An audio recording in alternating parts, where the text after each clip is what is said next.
Today, I'm going to be reacting to videos about Andrew Tate, or as the internet knows him as, the Top G. Top G. So, ladies and gents, I was able to amalgamate a bunch of different videos where Tate talks about e-commerce, dropshipping, digital marketing, and online businesses in general. And because his channel focuses primarily on those topics, I thought it'd be super interesting to give y'all my uncensored and unbiased opinion. You know, what I agree on and what I don't agree on. And not to mention, I've also scaled multiple e-commerce brands of my own on Shopify to 6 and 7 figures, so I think I do add a little bit of credibility over here. So without any ado, let's take a look at the first clip of Andrew Tate. You need to be inside of a capable network. And I'm telling you now, the reason the War Room came to fruition is because I joined a bunch of networks once I became filthy rich, and I couldn't find what I needed. And they were full of geeks. Full of geeks. We've made something so beautiful. Yeah. You can't even possibly understand. All other networks from now on we refer to as the Goof Troop. The Goof Troops. Yeah, the Goof Troop. Oh, join the Goof Troop and we'll talk about. And I know a lot of you were sitting there going, well, I don't need the War Room because I've got some really good friends. Oh, you know Steve from the convenience store. Nice. You know your mate Matt, he works in Starbucks. Yeah, nice. Cool. And then you know that drop shipping nerd. He's the rich one because he's a BMW and he has a fake drop shipping company. Yeah. Whoa, that's a network I wouldn't want to mess with, Tristan. You know, of all I hope Matt the drop shipper doesn't find out we called his friend a fucking dork. You know, of all the people who drop ship and stuff and always say 7 figures, 8 figures, 7 figures e-commerce, how come no one's got a Bugatti but me and you? Because they're all liars. Liars. Matt's a geek. A Bugatti costs 7 figures. Matt's a geek. He's a geek. Listen. Your friends are geeks. Your friends are geeks and you're a fucking geek. So I do own a BMW and I love my BMW, and the Tate brothers, they actually do both own Bugattis, in case if you did not know. Now I know Andrew specifically is, you know, coming at dropshippers, flexing that they're rich and stuff like that, and how a lot of them are liars. Now I won't lie, ladies and gents, a lot of people in the space, I won't say who, are just flexing for no reason. And that's why this industry is so cutthroat. It's so toxic because of that reason, because there are so many scammers and fakers and liars out there. There is no doubt about that. And I mean on Twitter, on Instagram, on YouTube, on every single social platform, but primarily those 3. You know, when I first made myself into this whole e-commerce dropshipping realm about 5.5, 6 years ago, I was scammed thousands and thousands of dollars. Granted, there wasn't a lot of information and knowledge out there like there is today. So all I'm saying is make sure you guys do your due diligence, because it is still very easy to be scammed. And then, you know, what he's saying about dropshippers flexing and being poor, yes, a lot of people on social media, a lot of fake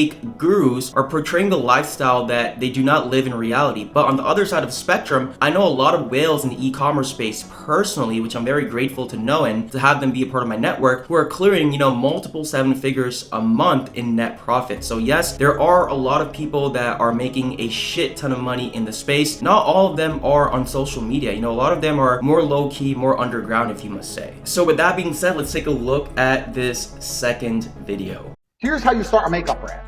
I say make a fucking website, get some images of makeup, do your advertising or your marketing or whatever you were going to do, put it on the internet without any makeup in stock, and see if you can sell. Because if you start to sell, now you have money. Now you can email each customer and say, sorry for the delay, there's a shipping delay, we're going to give you a free lip gloss. And now you got money coming in, you can start to source some makeup. If you don't sell anything, then the idea would have never worked in the first place, and you haven't wasted 200 grand on boxes of fucking makeup. Right, so basically, Tate is describing dropshipping. This is the epitome of what dropshipping is, at least what traditional dropshipping at an entry level is, right? Dropshipping is a very low barrier of entry in terms of starting an online business, and anyone can start it out there. And the main reason for this is because when it comes to dropshipping, you don't have to buy all this inventory upfront, right? Let's say you build a Shopify website, just like he said, you know, you source some products and you list them on your website and you attempt to sell one or multiple products. Until that product doesn't get sales, fulfillment is really not your worry. So you don't have to go ahead and buy boxes and boxes of makeup or whatever the product is that you're trying to sell up front. And then in case, if in the scenario it doesn't sell, you know, you're not losing money and you're not stuck with a bunch of inventory that you pre-purchased. So this is exactly what dropshipping is, and he's completely right. Establish that proof of concept first, then worry about, you know, customer service and fulfillment and all the other puzzle pieces that will come with owning a dropshipping e-commerce business. business. At the end of the day, if you play your cards out right, if you do your due diligence, and if you're patient, you know, you can definitely turn a traditional dropshipping store into a white label brand with custom packaging, box inserts, and really have a team. That is what I've done with multiple traditional dropshipping stores on Shopify. All right, so I'm having a lot of fun with these, so let's take a look at this third video. The problem with Twitter is that Twitter is actually full of fucking dorks. Everyone on Twitter is a fucking dork. Have you noticed this? There's always some new e-com fucking nerd who appears. Hey everyone, look at me, and here's my wife who's a fucking whore. And I'm making money online. I can teach you how in my course. It's only $9 for only 9 minutes.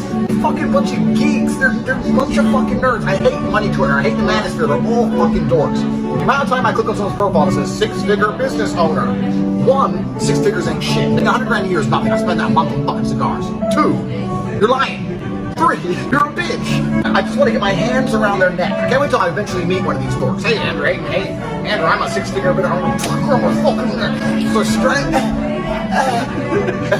Like, where's your imaginary money now, you little fuck? I'm gonna strangle him as hard as I can with all of my fucking human power. He's just gonna in front of his 4 wife, he's gonna die. And then she's gonna come home with me. So you can tell me again about your fucking imaginary internet business. They're all fucking worms. The amount of guys on there are constantly talking about mindset. Hey man, you need to really go to the gym, mindset. You can believe in yourself. You're all pussies. Meet me in the cage. Oh no, I don't do that. I'm too busy doing my Gumroad fucking PDF. Alright, so I don't even know where to start with this, but this man's is literally going off. I mean, shots fired at this e-com dude, whoever he's talking about, and his wife, who's a 4 apparently. Alright, so I kind of get where he's coming from. You know, a lot of people are trying to, you know, go on Twitter. Twitter has been recently exploding when it comes to e-com and crypto and finance in general in terms of a community, you know, over even Instagram, I would say, right? And that's been over the past 3 to 6 months, I can say confidently. But yeah, a lot of people are trying to put themselves out there and, you know, put out courses and really build a personal brand. And a lot of these people don't have a lot of credibility, right? Knowledge. A lot of these people are just finessing and faking screenshots and this and that. So like I said previously, make sure you guys are doing your due diligence. That's all I'm really saying out here. Yeah guys, this video was just too funny. I mean, he is literally furious. All right, so let's take a look at one more. Like I said, I'm just having way too much fun with these guys. Something going around Twitter right now, everyone's talking about generational wealth. All these dorks, these nerds with their little e-commerce platforms. Generational wealth, I'm gonna do it for my kids, hustle for my kids, selling their fucking ebooks. Nerds! What's more annoying about these guys is all they talk about is saving money. They're so cheap. These people are cheap. Why go out tonight when you can stay home? Oh, thanks for the advice. Thanks for the fantastic financial advice. Why go out and have fun when you can stay home? No one's ever thought of that. It's called living your life, worm. All right, so 2 things. He's talking about ebooks and courses. I personally will never put out A to Z course out there. I think courses are very cookie cutter and everyone's businesses and themselves work in different paces. Everyone works in different environments. So yes, courses are helpful to some extent, but don't ever rely on an e-commerce, dropshipping, or digital marketing course. What may work for someone else may not work for you exactly. And like I said, a lot of people are putting out courses that are unfinished. A lot of people are putting out courses that just don't deliver to the value that what people are paying for. So this is not me coming to anyone who has invested into a course or anyone who has a course. Yes, there are super helpful courses out there, but 1, do your due diligence like I've been saying, and number 2, make sure you don't completely rely on it. And then the second thing, right, where he says that a lot of rich people, a lot of rich folks who are making a good amount of income are super cheap and stuff like that. Now, this may be subjective, this may be personal preference, but I remember something that I used to do before I even started making like $5,000 or $6,000 a month in net profit is every once in a while, I used to book a first class flight.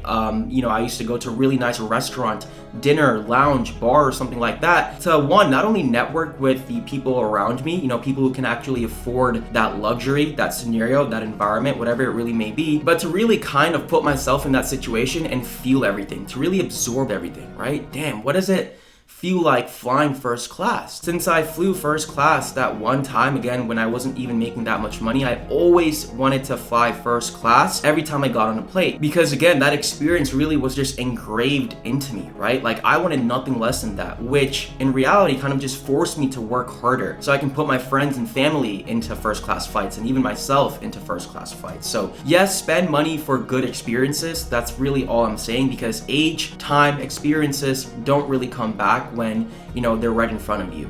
Now, in case if you didn't know, Andrew Tate actually has an online program called Hustlers University, in which him and his team just put the newest version of it out. And allegedly, he's made millions and millions of dollars off of this online course or program. And I've never invested into the program or the course myself, but within this whole Hustlers University, I know there's a bunch of sub courses that basically teach people on how to make money online with different business ideas and ventures. And I know specifically there's a sub course which explains or which teaches people on how to make money with e-commerce and with dropshipping. Now, how helpful that program is or is not, I personally don't know, but feel free to do your due diligence if you were to invest into it later down the line. Regardless, I know that program of his, Hustlers University, opens a lot of doors for individuals if utilized correctly to network with the right people in all different niches and spaces. Andrew Tate is no doubt a savvy businessman and a genius, absolute genius marketer, which explains him to be the #1 man or the #1 person searched on Google for months and months on after. I will say he does make a lot of controversial points, but that may or may not be for marketing purposes. Regardless, I do agree with a lot of the advice and tactics and tips and points and his stances that he makes overall. Let me know down in the comments below what your take on Andrew Tate is, more specifically on the business side of things. Maybe even what he said in these 4 clips that we saw in today's video. I definitely love to hear your thoughts. If you guys want more reaction videos like this, drop a like on the video and subscribe to the channel with that post notification bell turned on so y'all do stay updated with my weekly uploads. Quite frankly, I had a ton of fun switching things up and filming this type of video. Thank y'all so much for tuning in, and until the next one, your boy is out. Peace. What color is your Bugatti? What color is your Bugatti? Okay, that was terrible. I'm out.